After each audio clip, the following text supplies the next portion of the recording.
ओम नमः शिवाय। दोस्तों 7 जुलाई 2023 को शुक्रदेव सिंह राशि में प्रवेश करेंगे और सिंह राशि में मंगल देव ऑलरेडी गोचर कर रहे हैं। ऐसे में 7 जुलाई 2023 से मंगल शुक्र की युति होगी और इस युति के ऊपर शनि की 7वीं वक्र दृष्टि पड़ेगी। साथ ही गुरुदेव बृहस्पति की भी यहाँ पर दृष्टि पड़ने वाली है। हालांकि गुरुदेव बृहस्पति पाप प्रभाव में है, जिसके कारण इस मंगल और शुक्र की युति से 5 ऐसी राशियां हैं जिनके जीवन में कुछ बहुत बड़ी घटनाएं घटित होने वाली हैं, जिनको लेकर उनको सावधान हो जाना चाहिए। साथ ही इस मंगल शुक्र की युति का प्रभाव इन 5 राशि वालों पर किस प्रकार से पड़ेगा, क्या घटनाएं होंगी, आज इसके बारे में इस वीडियो में हम चर्चा करेंगे। देखिए, हमने इससे पहले भी एक एपिसोड बनाया हुआ था मंगल शुक्र की युति के विषय में।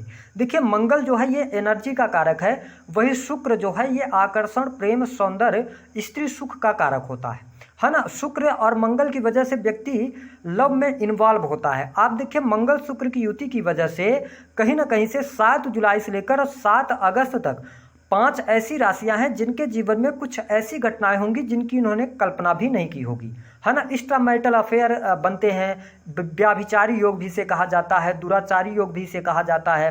तो आइए हम जानते हैं वो 5 कौन सी राशियां हैं। उससे पहले यदि आपने अभी तक चैनल को सब्सक्राइब नहीं किया है तो चैनल को सब्सक्राइब जरूर कर लें, नोटिफिकेशन बेल को ऑन कर दें और वीडियो पसंद आए तो लाइक और शेयर जरूर कीजिएगा।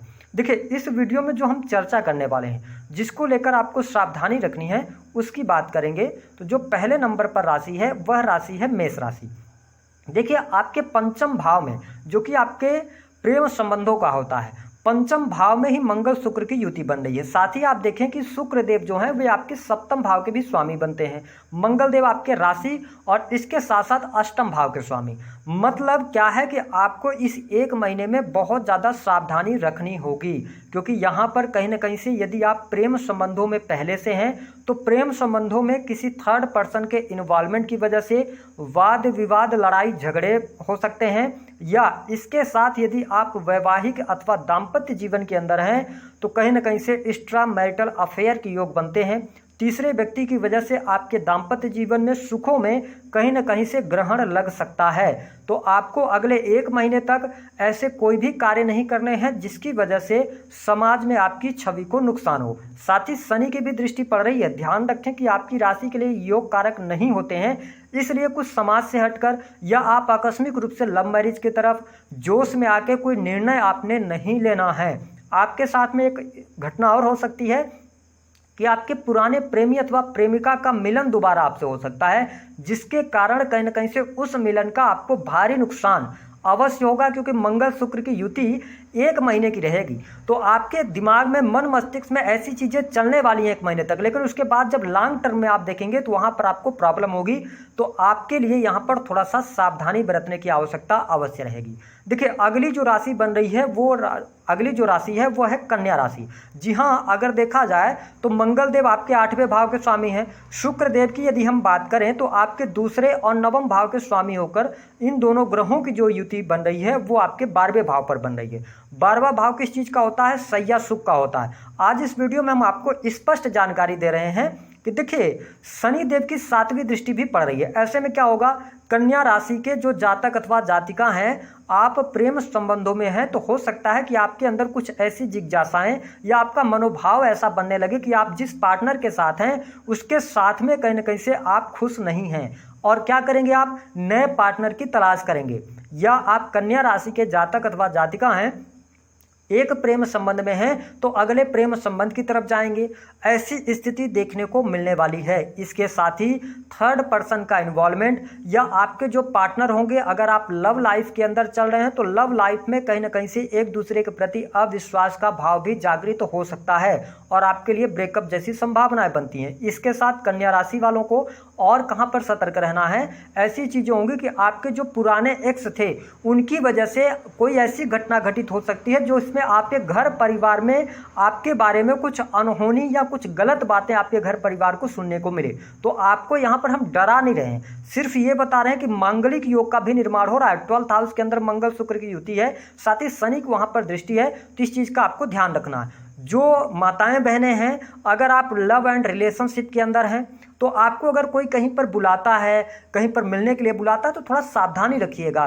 ज़्यादा विश्वास में आपको नहीं रहना है। कोई थर्ड पर्सन आपका कहीं ना कहीं से आपको आगे चल के ब्लैकमेल कर सकता है या आपको किसी चीज़ में फंसा सकता है। जो हम कहना चाह रहे हैं उस चीज़ को आप समझ रहे हैं, वही चीज़ होनी है आपके साथ में। तो थोड़ा सा आपको यहाँ पर सतर्क रहना है। अपने आप को आप बिजी रखें, अपने काम में यदि आप इन्वॉल्व रहेंगे तो आपके लिए ज़्यादा बढ़िया रहेगा।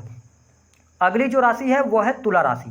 जी हाँ, अगर हम तुला राशि की बात करें तो वैसे भी आप स्वभावतः बहुत ज़्यादा मस्त मौला किस्म के होते हैं और आपके जीवन में एक से अधिक प्रेम संबंध देखने को मिलते हैं। अब देखिए कि शनिदेव आपके पंचम भाव में हैं और शनिदेव जब पंचम भाव में है अगर ये वक्रीगत अवस्था में है, वही मंगल शुक्र की युति आपके 11th हाउस पर है। 11th हाउस जो होता है ना वो सेकंड पत्नी का भी होता है। ऐसी स्थिति में सप्तम भाव के भी स्वामी आपके मंगल देव बनते हैं। तो ऐसी स्थिति में क्या होगा कि आपको थोड़ा सा ध्यान देना होगा अपनी मैरिटल लाइफ के अंदर। ऐसा होगा कि यदि आप एक्स्ट्रा मैरिटल अफेयर में हैं तो वो बातें निकलकर आपके परिवार तक पहुंच जाएं, जिसके कारण पति पत्नी में तलाक जैसी भी स्थितियां आ जाएंगी। या आप तुला राशि के जातक अथवा जातिका हैं तो तीसरे पर्सन के कहने की वजह से आप अपने जो दाम्पत्य जीवन है आपका उसमें कहीं ना कहीं से कोई दिक्कत करने वाले हैं या तलाक की स्थिति तक पहुंचने वाले हैं। तो ध्यान रखें कि यह समय अवधि आपके लिए अच्छी नहीं है, विशेष तौर पर आपके पर्सनल लाइफ के लिए, क्योंकि यहाँ पर आपकी महत्वाकांक्षाएं बढ़ जाएंगी। आप बहुत ज़्यादा ऐसा सोचेंगे कि अगर आप पहले से ही वैवाहिक जीवन के अंदर हैं तो आपके मन में ऐसे विचार आएंगे कि जिस पार्टनर के साथ आप रह रहे हैं कहीं ना कहीं से उस पार्टनर में और आपके बीच में बहुत ज़्यादा अंतर है, चाहे एजुकेशन को लेकर हो, रहन सहन को लेकर हो, स्टेटस को लेकर हो। तो ये माइंडसेट आपके बन सकते हैं। तो यहाँ पे आपको ध्यान रखना। साथ ही 11th हाउस किसका है? ये है आपका सोशल मीडिया का भी। तो आप यदि तुला राशि वाले हैं, सोशल मीडिया से जुड़े हुए हैं, तो कोई ऐसा व्यक्ति आपसे टकराएगा जो कि सोशल मीडिया के माध्यम से आएगा और आपके बने बनाए घर में और जो खुशियां हैं उसमें आग लगा जाएगा। तो ध्यान रखें, सोशल मीडिया से अगर आपको कोई फ्रेंडशिप का ऑफर आता है, कोई लव मोहब्बत का ऑफर आता है, तो यहाँ पे आपको सतर्कता बरतनी है। ये थोड़ा सा टाइम पीरियड आपके लिए निगेटिव रह सकता है।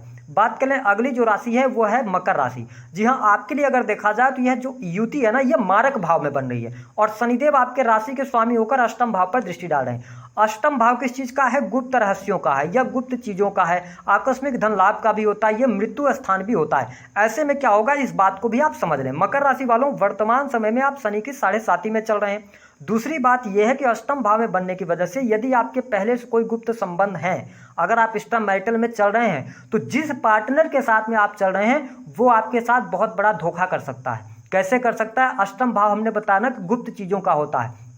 तो ऐसे में आपके पार्टनर के द्वारा आपको कहीं बुलाया जा सकता है, कहीं मिलने के लिए बुलाया जा सकता है। तो आपको बहुत ज़्यादा सावधानी रखनी है। हम डरा नहीं रहे हैं, सिर्फ आपको जानकारी दे रहे हैं। यह युति बहुत खतरनाक है शनि की दृष्टि पड़ने की वजह से। तो क्या होगा कि आपके पार्टनर जहाँ पे भी आपको बुलाएंगे आपके साथ धोखा कर सकते हैं या कोई प्लानिंग के तहत आपके साथ में कोई छल हो सकता है। जिसके प्रति आप बहुत ज़्यादा आसक्त हैं वही व्यक्ति आपको कहीं ना कहीं से चीट कर देगा और ऐसी भी स्थिति आ जाएगी कि वाद विवाद तक की स्थिति बन जाएगी। या आपके मित्र में या ऐसे किसी व्यक्ति से आप टकराएंगे जो आपको गलत चीज़ों की तरफ लेके जाएगा या आपके साथ में स्पष्ट कर दें। बहुत बड़ा धोखा हो सकता है। अगर आप किसी के ऊपर बहुत ज़्यादा भरोसा करते हैं, आप मकर राशि वाले हैं, इस युति से अवश्य बचिएगा। अगर आप फ्रेंडशिप बहुत ज़्यादा रखते हैं तो फ्रेंड्स के किसी के भी कहने पर कहीं पर आना जाना नहीं है, बहुत ज़्यादा भरोसा नहीं करना है। इस चीज़ का हम ये नहीं करें कि उनके साथ में आप समय न दें, लेकिन बहुत ज़्यादा सतर्कता के साथ में अगर आप रहते हैं तो बहुत अच्छी स्थिति आपके लिए बनेगी। अगली स्थिति बात करें तो वो है मीन राशि वालों के लिए। तो देखिए मीन राशि जो है ना, यहाँ पर छठे भाव के अंदर मंगल शुक्र की युति बन रही है। ऐसे में क्या होगा कि आपके प्रेम के कारण बहुत सारे आपके दुश्मन बन सकते हैं या ऐसी चीज़ें होंगी कि अगर आप प्रेम संबंधों के अंदर हैं तो उन प्रेम संबंधों में जो थर्ड पर्सन का इन्वॉल्वमेंट है तो आपको वो चीज़ें पता चल जाएंगी, जिसके कारण आप आवेगित हो सकते हैं। जल्दबाजी में उस थर्ड पर्सन से आप वाद विवाद कर सकते हैं, जिससे कि आपकी दुश्मनी बढ़ सकती है। पहली ये स्थिति होती है। दूसरा कि यदि आप किसी भी प्रकार से रिलेशनशिप के अंदर हैं तो समागम करते हैं अगर आप, तो बहुत ज़्यादा सावधानी रखना है, क्योंकि यहाँ पर आपको किसी भयंकर रोग होने की संभावनाएं बन जाती हैं, क्योंकि आपके राशि के स्वामी भी राहु के साथ में है। पीड़ित अवस्था में है तो यहाँ पे थोड़ा सा आपको सावधानी बरतनी होगी। इसके साथ आपको स्पष्ट कर दें कि आपके जो वैवाहिक जीवन है उसमें कहीं ना कहीं से आप दोनों पति पत्नी के बीच में अविश्वास का भाव पैदा हो सकता है, या ऐसी स्थिति बन सकती है जो हमारे मीन राशि वाले जातक अथवा जातिका हैं कि कोई ऐसा पर्सन होगा जो कि आपके आसपास का ही होगा या आपके कार्यस्थल का हो सकता है, जिसके कारण आपके मैरिटल लाइफ में प्रॉब्लम आएगी। तो इस चीज को आपको बहुत ज्यादा ध्यान रखकर चलने की सलाह ग्रह सितारे दे रहे हैं। इसके साथ साथ अगर देखा जाए तो जो मीन राशि वाले जातक अथवा जातिका हैं, आप नए प्रेम संबंध की तरफ जा सकते हैं। आप यदि पहले से प्रेम संबंधों में हैं तो आप अपने पार्टनर को चीट कर सकते हैं, या आपके पार्टनर जो है ना वो आपको चीट कर सकते हैं। यहाँ पर चीटिंग का योग बनता है। तो ये 5 ऐसी राशियां हैं जिनको अब बहुत ज्यादा सावधान रहने की आवश्यकता है अगले 1 महीने तक। हम सिर्फ ये पर्सनल लाइफ की बात कर रहे हैं यहाँ पर।